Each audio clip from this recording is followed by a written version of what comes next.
Baik, selamat siang. Nama saya Yohanes Olah Limaking dengan NIM 1703030088.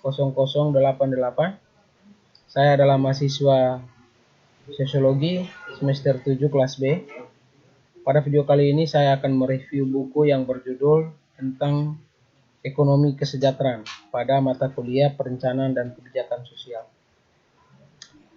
Jadi baik, ekonomi kesejahteraan adalah studi sistematis tentang rekomendasi kebijakan normatif di bidang ekonomi sehubungan dengan kebijakan pemerintah, dan ekonomi kesejahteraan teoritis adalah cara dan metode untuk mencoba belajar bagaimana menciptakan ekonomi kesejahteraan terapan yang handal.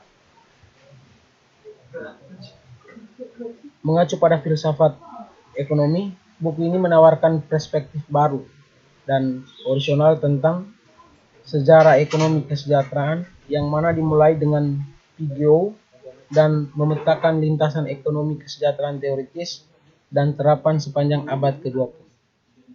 Meskipun itu adalah spesialisasi penting dalam ekonomi, dalam bidang pengetahuan dan abad ke-20, ekonomi kesejahteraan kurang mendapat perhatian di abad ke-21. Buku ini mengeksplorasi sejarah ekonomi kesejahteraan dengan maksud untuk menjelaskan kenaikan dan penurunan selanjutnya. Lalu pengelolaan ekonomi kesejahteraan yang jelas dan seimbang ini mencerminkan kemajuan terbaru di bidang ini yang menawarkan perlakuan ekstensif terhadap teori ekonomi kesejahteraan dan teknik untuk menerapkan teori pada masalah yang nyata.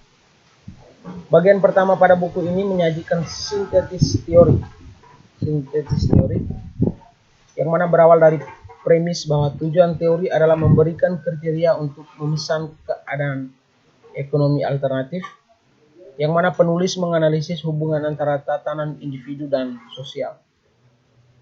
Mereka membahas kondisi efisiensi dan optimalitas Pareto serta dengan cara-cara di mana ekonomi pasar mungkin gagal mencapai alokasi sumber daya Pareto yang optimal.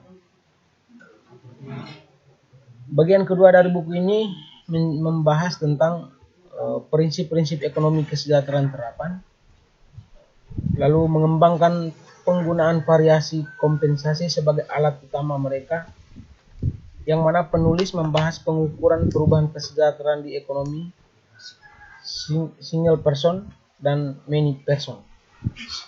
Pada bab terakhir mereka mensurvei literatur terbaru tentang analisis biaya manfaat. Setelah pertengahan abad, ekonomi kesejahteraan diajarkan secara luas. Sementara beberapa penelitian terus berlanjut, namun sebagian besar diabaikan karena keanehannya terlepas dari relevansi pernyataan kesejahteraan di zaman modern ekonomi tidak lagi mengarahkan ke analisis secara kritis. Buku ini akan mencoba menelusuri dan mungkin menjelaskan kebangkitan dan kehancuran itu. Sekarang, para ekonom di abad-abad sebelumnya, seperti para ekonom di abad ke-20 atau abad 21, melakukan yang tidak nyata ragu-ragu untuk membuat rekomendasi kebijakan. Adam Smith dapat mengadvokasi perdagangan bebas dan laissez-faire dengan alasan akan meningkatkan pendapatan bangsa.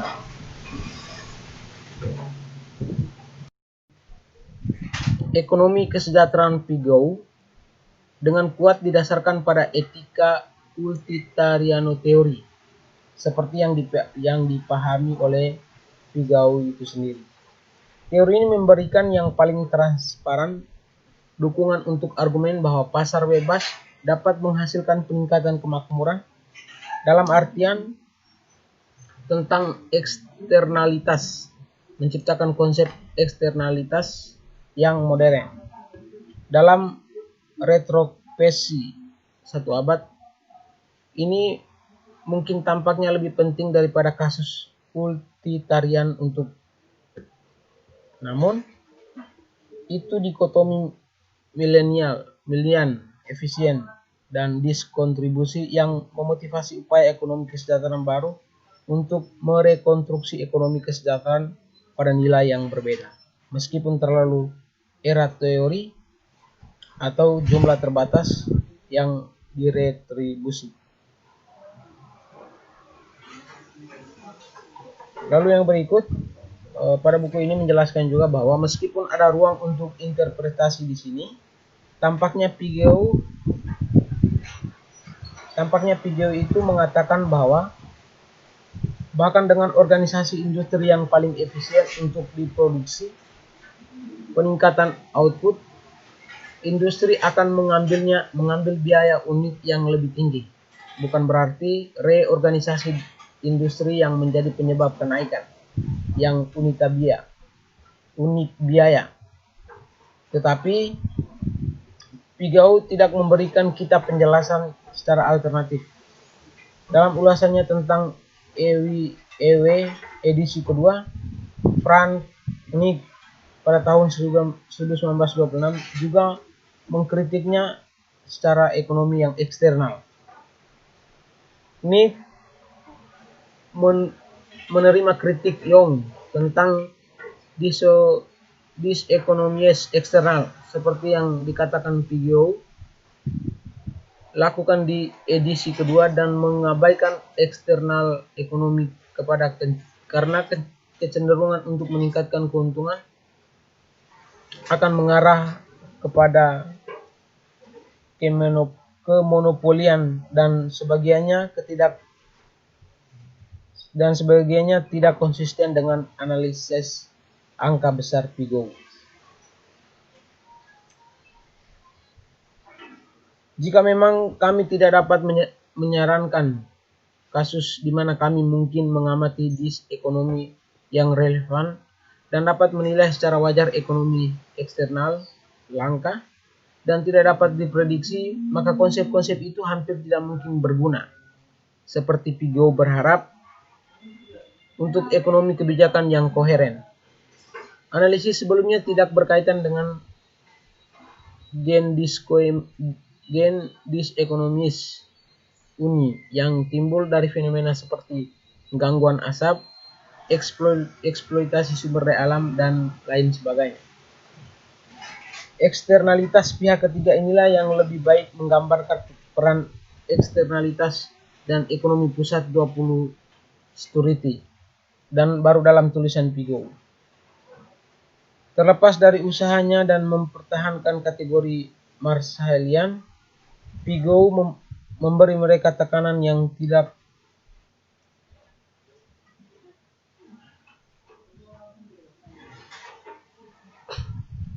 Yang berikut, ekonomi kesejahteraan Pigou digambarkan sebagai sangat koheren. Ini bukan untuk menegaskan teori kebenaran atau pembenaran, namun untuk menegaskan yaitu koherensi itu baik perlu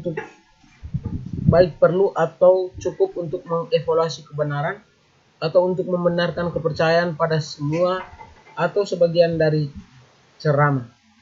Namun, koherensi berguna secara khusus yaitu untuk dimiliki koherensi antara konsep kesejahteraan ekonomi dan teori motivasi, keputusan, dan tindakan orang-orang yang di pasar.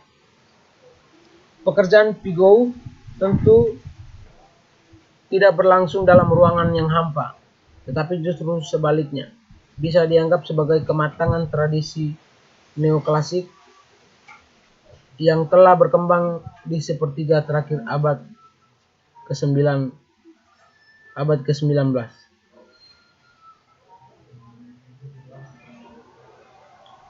Dalam kritik ekonomi kesejahteraan, Little menegaskan bahwa di satu sisi tidak akan ada fungsi kesejahteraan sosial, tetapi juga di sisi lain bahwa tidak ada penilaian kesejahteraan yang valid yang dapat dibuat tanpa penilaian berbasis nilai tentang keinginan perbuatan yang dihasilkan dalam distribusi pendapatan.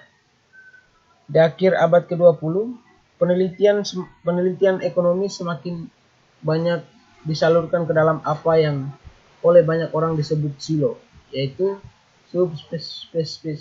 subspesialisasi profesional yang berkomunikasi sedikit satu sama lain dan sering tidak menyadari perkembangan masalah-masalah di luar subspesialis mereka. Krugman menyebutkan profesionalisasi, tetapi beberapa subspesialisasi ini kurang profesional daripada yang lain dengan indikasi yang disarankan Krugman. Oleh karena itu, dalam bagian ini menelusuri beberapa divergen atau tetap di dalam beberapa kasus jalur wacana. Selain itu dianggap baru-baru kontribusi ekonomi kebijakan publik yang tidak bergantung pada kesejahteraan ekonomi.